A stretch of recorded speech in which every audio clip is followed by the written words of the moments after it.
Let me show you the fastest way to filter records in Airtable so you can zero in on exactly the data you need without scrolling through hundreds of rows.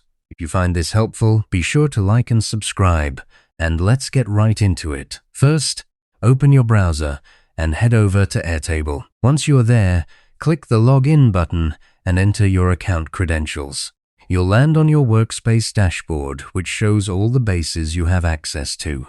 Now, open the specific base that contains the table you want to work with. Just click on its thumbnail or name. Inside that base, you'll see a list of tables on the left side of the screen. Click the table that holds the records you're trying to filter.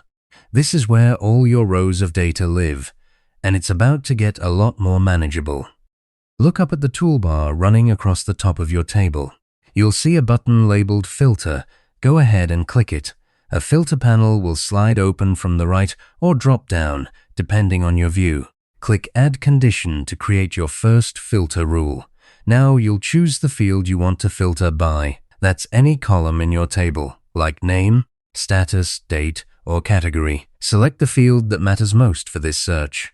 Next, you'll pick a condition. This is where the real magic happens. For text fields, you can choose equals for an exact match, contains if you are only looking for a partial word or phrase, or is empty if you want to find blank cells. For number or date fields, you'll see options like greater than or before.